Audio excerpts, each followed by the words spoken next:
Vote কদিনের মধ্যে শুরু হয়ে যাবে, তো ভোটার লিস্টে যাদের নাম ওঠেনি তাদের জন্য ট্রাইব্যুনালের রাস্তা খোলা আছে। ট্রাইব্যুনাল কীরকম দেখতে হয় একবার দেখে নেওয়া যাক। শুরুতেই এই গরমে কাটোয়া মহকুমা শাসকের দপ্তরে খোলা হয়েছে ট্রাইব্যুনাল। দেখুন, শয়ে শয়ে মানুষ রাত থেকে লাইন দিয়ে রয়েছেন, অপেক্ষা করে রয়েছেন এই ট্রাইব্যুনালে তারা আবেদন জানাবেন যাতে তারা ভোট দিতে পারেন। ভোট দেবেন সেই অধিকারটুকু পাওয়ার জন্য তারা এভাবে লাইনে রয়েছেন। এই হলো ট্রাইব্যুনালের ছবি। ভাবুন এই গরমের মধ্যে কিভাবে রয়েছেন এরা। মাইকিং করা হচ্ছে যাতে সবাই সুষ্ঠুভাবে লাইনে দাঁড়ান।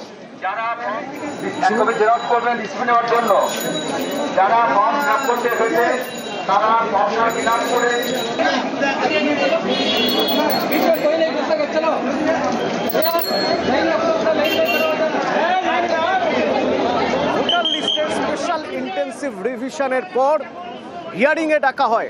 আমরা তখনও লাইন দেখেছিলাম। হিয়ারিংয়ের পর যাদের নাম বাদ গিয়েছে তাদের জন্য ট্রাইব্যুনালের রাস্তা খোলা আছে, আদালত বলে দিয়েছে।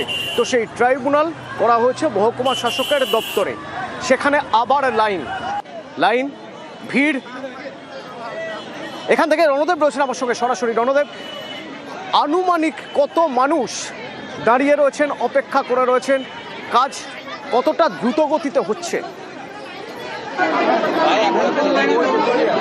দেখো অতনু, প্রথমেই বলে রাখি আনুমানিক কিছু না, এখানে প্রায় এই মুহূর্তে প্রায় 450 মানুষ আছেন এবং রাত 2টো থেকে লাইন দিয়েছে এবং সেই লাইনে যারা ছিল সেখানেও প্রায় 300-350 লোকের নিষ্পত্তি হয়েছে, মানে আবেদনপত্র জমা পড়েছে ট্রাইব্যুনালে এবং তারা বেরিয়ে গেছে। কারণ 10টা 20 থেকে ট্রাইব্যুনালে আবেদনপত্র জমা নেওয়া হচ্ছে কাটোয়া মহকুমা শাসকের দপ্তরে। তোমাকে আমি একটা চিত্র দেখাই, যেখানে দেখো কেন্দ্রীয় বাহিনী দিয়ে লাইন যেটাকে রক্ষা করা হচ্ছে, তার সঙ্গে প্রশাসনের লোকজন আছে, তারা মাইকিং করেছে। এছাড়া এখনো লাইনে দাঁড়িয়ে আছে শত শত মহিলা এবং যারা কেতুগ্রাম এবং কাটোয়া বিধানসভা এলাকার বাসিন্দা। এই মুহূর্তে যে চিত্র দেখা যাচ্ছে তাতে কিন্তু মানুষ আর সারাদিনে জমা দিতে পারবেন কিনা সেটাও কিন্তু সন্দেহ আছে। সেই কারণে কাটোয়ার মহকুমা শাসক জানিয়েছেন যে আজকেই শেষ দিন না, যেটা কিন্তু মানুষের মধ্যে একটা ভুল বার্তা গেছিল। শেষ দিন কিন্তু হচ্ছে ট্রাইব্যুনালের যেদিন থেকে শুরু হয়েছিল, মানে মার্চ মাসের শেষ সপ্তাহের মাঝামাঝি থেকে 15 দিন অবধি মানুষের কাছে ট্রাইব্যুনালে ভোটাধিকার ফেরত পেতে আবেদন নেওয়া হবে এবং 6টা কাউন্টার করে দেওয়া হয়েছে। মহকুমা শাসক এটাও পরিষ্কার জানিয়ে দিয়েছেন যে 6টা কাউন্টারে যদি নিষ্পত্তি না হয় সন্ধ্যা অবধি নেওয়া হবে এবং সন্ধ্যের পর আগামীকালও নেওয়া হবে। 15 দিন অবধি কিন্তু সময় আছে। আজ পর্যন্ত হয়তো খুব সম্ভবত 7 থেকে 8 দিন হলো। এখন এই যে বার্তাটা গ্রামে গঞ্জে পৌঁছাতে সময় লাগবে, মহকুমা শাসকের আবেদন যেটা মানুষের কাছে পৌঁছাক। কাটোয়া কেন্দ্রে 22,500 মানুষ অ্যাডজুডিকেশনে ছিল, কেতুগ্রাম কেন্দ্রে ছিল 38,200 এবং মঙ্গলকোট কেন্দ্রে ছিল 35,300। এই মোট যে 80,000-এর কাছাকাছি মানুষ যে অ্যাডজুডিকেশনে ছিল, তার মধ্যে 43,000 মানুষের নাম ফেরত পেল, ভোটাধিকার এখনো পায়নি প্রায় 38 থেকে 39,000 মানুষ। সেই 39,000 মানুষ তারা এখানে আবেদন করবেন, এই ট্রাইব্যুনালে আবেদন করবেন, ভোটাধিকার ফিরে পেতে চাইছেন তারা। রাত 2টো থেকে লাইনে দাঁড়িয়ে রয়েছেন। আস্তে আস্তে বেলা বাড়ছে, রোদ এখন, সূর্য এখন মাথার উপরে, লাইন কমছে না। সবার আজ হবে না, যারা যারা লাইনে দাঁড়িয়ে রয়েছেন সবার যে আজ জমা দেওয়া হবে তাও নয়। তারা জানেন তবু যতটা সম্ভব এগিয়ে থাকা যায়, যদি ভোটাধিকার ফিরে পাওয়ার এই লাইনে কিছুটা হলেও এগিয়ে থাকা যায়। চড়া রোদ মাথায় নিয়ে মানুষ দাঁড়িয়ে আছে। আনখোনা পঞ্চায়েতে আগে একবার কাগজ জমা দিয়েছিলাম, আবার সব ডিলেট হয়ে গেছে।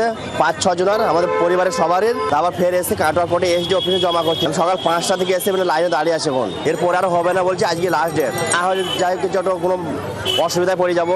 আমরা দূর দূর থেকে এসেছি। আরেকটা ট্রাইব্যুনালের ছবি দেখাই আপনাদের। বারাসতের ট্রাইব্যুনাল, উত্তর 24 পরগনার বারাসত। দেখুন এখানেও মানুষ রাত থেকে ভোর থেকে লাইনে দাঁড়িয়ে আছেন।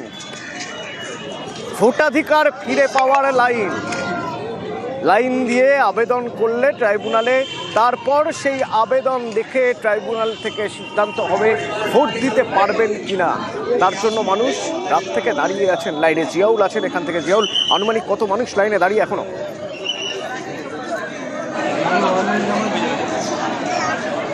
দেখো, এখনো পর্যন্ত কয়েক হাজার মানুষ কিন্তু উত্তর চব্বিশ পরগনা জেলা শাসকের দপ্তরে যে ট্রাইব্যুনাল, অর্থাৎ সেখানে কিন্তু এই নাম তোলার জন্য মানুষ চলে এসছে। তুমি দেখতেই পাচ্ছ, যতদূর চোখ যায় শুধু কালো মাথা। তার কারণ কেউ ভোর থেকে, কেউ বা গভীর রাত থেকে কিন্তু এসে লম্বা লাইন দিয়ে এই মুহূর্তে কিন্তু এই ট্রাইব্যুনালের সামনে রয়েছেন।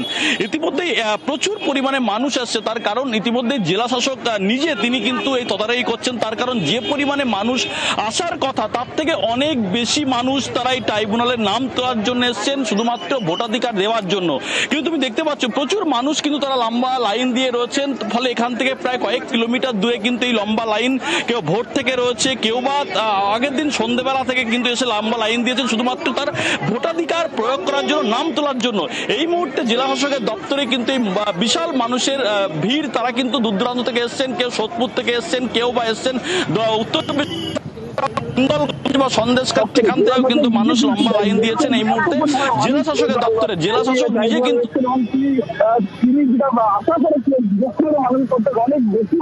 তিনি যেটা আশা করেছিলেন, যে পরিমাণে মানুষ তার থেকে অনেক বেশি মানুষ কিন্তু এই মুহূর্তে জেলা শাসকের দপ্তরের সামনে। তিনি বারংবার কিন্তু এই সাধারণ মানুষের সঙ্গে কথা বলছেন যে আপনারা শান্ত হন, সবাই।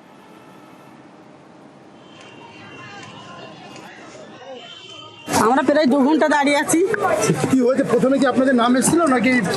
হ্যাঁ, আমাদের প্রথমে নাম এসেছিল, তারপরেই তো আমাদের ডিলেট হয়ে গেল। নাম ডিলিট হয়ে গেছে। আমি উত্তরপ্রদেশ আগে ভোট দিয়েছি 2003। এখন তো আমি এইখানে থাকি। আমার বাড়িতে 14-15 জনের মেম্বার ভোটের, তার ভিতরে শুধু আমি ডিলিটেড। 2002 লিস্ট জমা দিয়েছি, তারপরেও আমাকে ডিলিট করে দেওয়া হয়েছে। এগুলো মানুষকে হ্যারাসমেন্ট করা, আর কিছুই না। বলছে নামের একটা স্পেলিং এর জন্য।